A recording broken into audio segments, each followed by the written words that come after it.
We got Nice Winingan up there on the stage. Jose and Jose. Jose, bring it up. Thank you so much, Daniel and Carl. Yes, it's Jose and Jose. Jose and Joseph. Welcome to Game 1 here. It's match number 1 in our triple header. It's RSG Philippines and Blacklist International. Again, I'm Nice and this is Ingan for the matchup.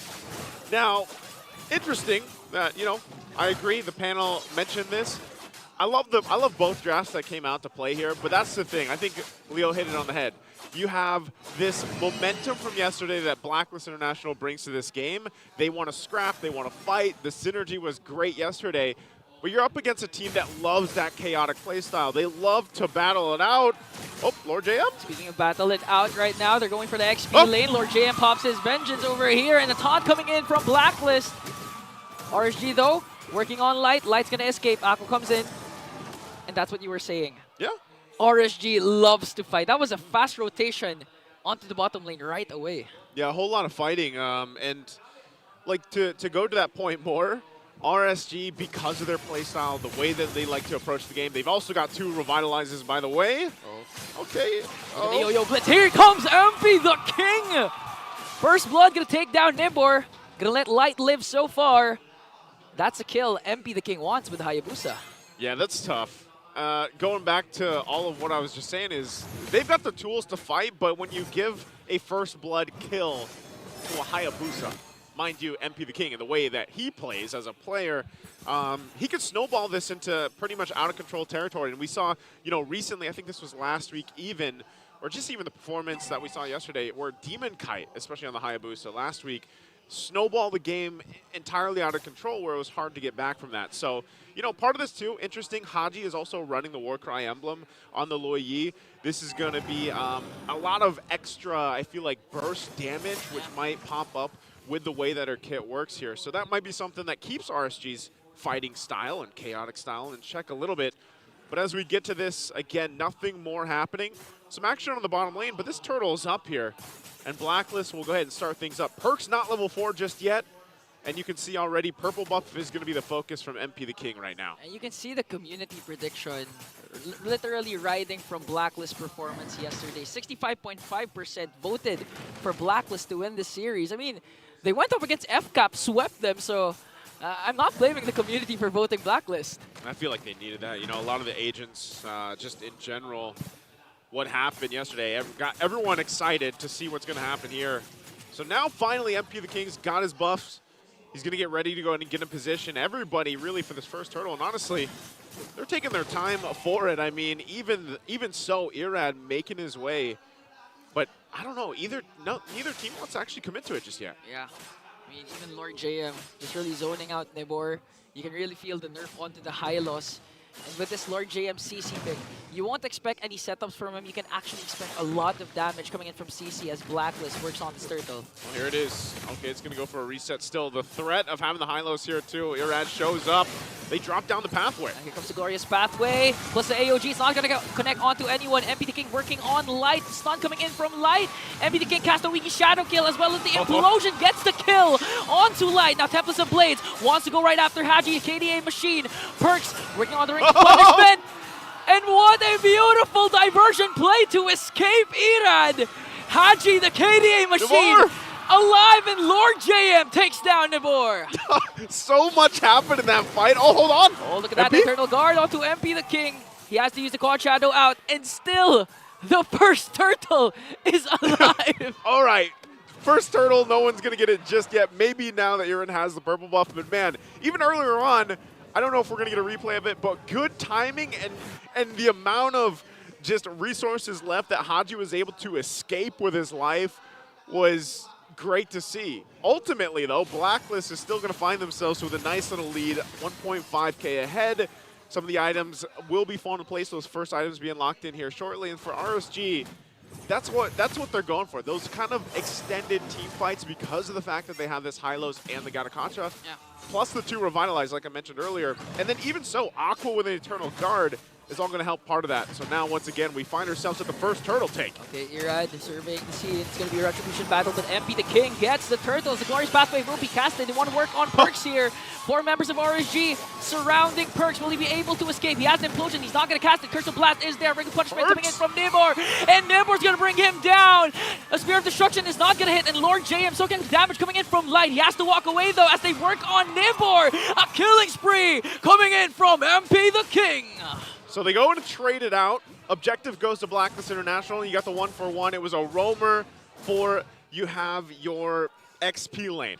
Now, going back to it, all of this is what I'm going to say, what I said earlier. MP the King sitting on 3 kills. You know, as he continues to snowball this Hayabusa, that's where that threat comes even further. We haven't even seen the effect that this combination of a Tigreal and a Louis Yi can cause. You know, Oheb missed the Spear of Destruction, but ultimately he's fine. He's just going to keep farming up because of that matchup against the Harith for Kosei here. And look at this. He's actually working on getting this first turret. Okay, Kosei goes in, but a pushback coming in from Oheb. Now, I like that you mentioned the Louis and the Tigreal hasn't even been activated yet. And you have to consider also in RSG's kit, they have 2 Purifies for Aqua and for Kosei, so it's not going to be easy for Perks to have those setups. But again, we've seen Perks yesterday with the Tigreal. A beautiful last Implosions play up against 3. Now a diversion play coming in from Haji. Yeah, diversion. Just for some backup, you know, at that point. Again, a lot of pressure here. And that's one thing that, at least I would say, especially for Oheb, I don't know. For a while, we saw so many Moscows, right? And part of it is just go up, farm, do your thing, show up with a Spear of Destruction. Yeah. But if you miss those Spear of Destruction, especially earlier on, you're almost just better off, you know, not obviously making your way down there, committing or anything. Just farm as much as you can and then show up later. Right now, you can see the focus because of the pressure up here. Oh! A solo kill for Irad as he takes down Oheb, and now RSG charging in. Perks with a beautiful implosion play as MP the King will bring down Light. Look at the board just trying to soak up the damage coming in from Lord JM. MP the King wants to go back. Now the Raiders have to retreat. Will MP the King go in? He still has the Wiki Shadow kill. He goes in with a quad shadow plus a Wiki Shadow kill to bring down 2. And MP the King, you want to talk about snowball? 6-0-1, 7 minutes in. He's doing it. MP the King, when we saw the Hayabusa picked up, I swear I saw a smirk on his face, and this is exactly what MP needs here. He's going to get this turtle as well. So a whole lot, again, is going in value for Blacklist International. It's great. Irad got a kill. He got the push down on bot on that tier 1 turret. You see what's happening here. Blacklist is going to send multiple members now to push in that tier 1 on the bottom. So a lot right now is all value for Blacklist, but RSG is finding what they can. And that's the thing. With the lineup that they have, it's almost to the same sense. You know, you kind of you're trying to gouge or trying to slow down the bleeding a little bit here. And at this point, then you allow, you know, hopefully Kosei later on to shine on the Harith. You get great setups yourself, but that is the point there earlier on when you mentioned it. Perks got a great implosion, and that kind of has to happen here for RSG, whether that's the Gatacontra going in with the Avatar of the Guardian or even the Glorious Pathway to cut things off. Yeah, and I just really want to commend Perks. I heard this yesterday from the Filipino panel. Brigida mentioned how Perks is a good Tigreal user because he just doesn't go for the implosion right away. He really waits for it. Even if his HP is low, as long as he knows that it's not the best time to cast the implosion, he's not going to cast it. He doesn't, and part of that too is just the way that the disciplined game, I guess, that you have to play. And part of this lineup too is, hold on, AOG onto the middle lane as a shutdown will ensue onto MP the King. Here comes the Raiders. Irad still has the Finch Boys, wants to go right after Lord JM and onto Haji. Tempest of Blades, Lord JM gets done there by Nibor. They have to walk away with a 7.3k gold lead as RSG finally finds the kill, finds the shutdown that they were looking for onto MP. It's good they got the shutdown. It's good they at least, you know, got a little extra gold in the exchange, but it's almost feeling like at one point they have to keep finding these wins because of the deficit right now that they're working against.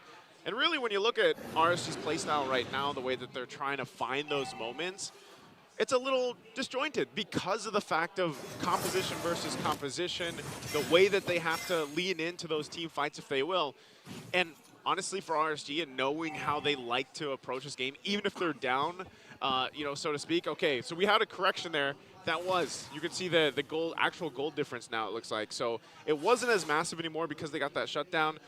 So they're in a position to actually go in for this Lord, and that's what we were building up. Snowball is great, but if it gets shut down, then you can go ahead and now fight for it. So it's at 1.5K for Blacklist. Yeah. So there you go. I think one of the major problems the Raiders were facing is that they had to commit 3 ultimates just to bring down MP the King.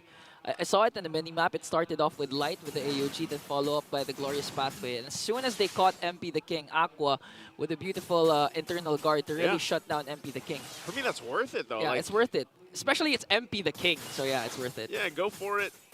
Get that shutdown, get the gold, and set yourselves up now for being able to contest this Lord and get in position. And that's where, you know, this lineup, I think, is going to be difficult to play against. All they really have to do on the flip side is get Perks that setup if he can.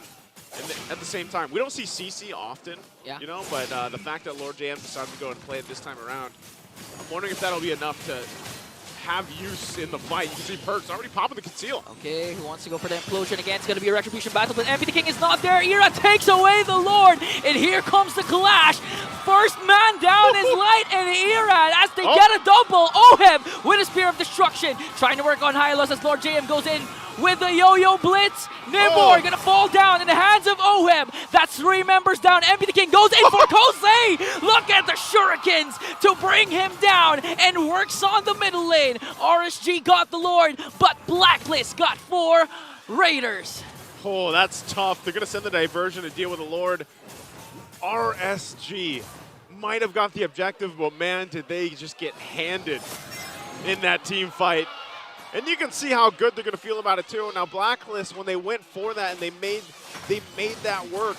Again, a lot of this, it's so great to see, you know, fancy footwork from the assassin junglers, but I always got to give credit to the roamers, man. The roamers, especially with their set potential, and Tigreal, like one of the most OG heroes possibly in the game, right? Still having this concept of a multiple approach to getting those setups and changing the course of some of these team fights are amazing to see. Now, for RSG, at this point, they're finding themselves in that similar position where their backs are against the wall. They have to utilize, at this point, Harith. Like, where is that damage going to be? You have so much magic damage, actually, as a whole over here, that once those defensive items, even from Blacklist, starts to pop up, it's going to be a little bit more difficult, you know, because even for Irad, it's not like he can really find the windows that he's looking for. You know, he's got to be a little more crucial too once he has that Tempest Blades and it's used up. And you already saw some of the defensive items being picked up too. Oheb just got his Wind of Nature. I mean, honestly, it's a hard game for Irad because, again, the potential of Perks to have the implosion set up as well as what Lord JM's been doing. Look at the KDA of the CC 109. He's been zoning out every single member. Even Nibor with the Hylos and Light with a Gatot can't just, you know, frontline for RSG anymore because they really have to soak up the damage before they are able to set up. And with what Lord JM is doing, it's just too much for RSG to handle. Like, you have to look for Oheb, you have to look for Haji and MP the King, but the problem is Lord James just keeps showing himself. And by the time you notice that Lord James is there, you're almost half health. Yeah, pretty much, you know, at that point. And looking at the items real quick too, you know, even for Lord JM, like he's got Dominance Ice, he's got the War Axe, working on his next item. Some of the damage department items too for, like we were saying, MP the King, how much he was scaling up. He's there, but Irad has done a relatively good job at keeping at least the goal between the two. Yeah. Pretty much even. Like, he's not that far ahead. So even Irad is still a threat. It's more so of the timing on everything. The amount of pressure that comes from him, especially, like I said, those defensive magic items will be built up. The Athena Shield being picked up by Lord JM. Part of Lord JM's job on the CC with the Vengeance is literally just to be an annoyance. You know, get in the faces here of RSG, cause some chaos, and make them think twice about actually engaging. And then all of a sudden, there's Perks. You know, that's part of it. So you can see now Blacklist playing with that concept in mind, that idea in mind. They can actually go ahead and take their time with the Lord. If they decide to just respond to RSG, then they can. Otherwise, they both play with those conceals. Right now, neither team kind of just standing off against each other. They know that the Purifies of RSG are still up. So, Perks, I mean, wants to really force RSG to pop those Purifies before committing those implosion plays and just really work on this Lord. But okay, this is the thing. If Blacklist continuously works on split pushing like they just sent MP the King onto the... It's such look at the quad shadow. such a good use of... Yeah. Honestly, just to work on the slow push onto the bottom lane. Good push. We've seen teams do this plenty of times at this point, you know. That's... I mean, imagine that. You're literally traveling halfway across the map at that point with that inversion. So there's the push, and that's all they had to do. And so right now, it's going to be working on the Lord here. They send Irad to go deal with it, and still the stalemate. So even when you pull that off, like, if Blacklist continues to do that, there's enough movement, I would say, from RSG to be able to handle it. So you might have to surprise there. They actually send MP again. He's going to come on back. Good old travel right there. And they're going to commit onto this Lord. They want to burst it down. That's why Nibor has to use the Glorious Pathway to try and Zoat OHIP MP. MP just working on the brush. AOG is going to connect onto no one. As Nibor tries to walk away, the Lord damages too much. Ira, though, also waiting on the brush. MP goes in with a Wiki Shadow kill onto 4 members. Nibor still survives, and Light has to go in there up against 4 members. He's the first man down as Ira pops his Tempest to place the implosion from Perks to set up the Raiders as MP the King picks up a double. Wow! I am going to say it time and time again from Perks. Every single time we've seen him play this Tigreal, he does a phenomenal job at finding those catches, and like that, now they go for the base. MP the King once again works on the backline as he brings down Kosei to complete the wipeout and a clean game 1 win.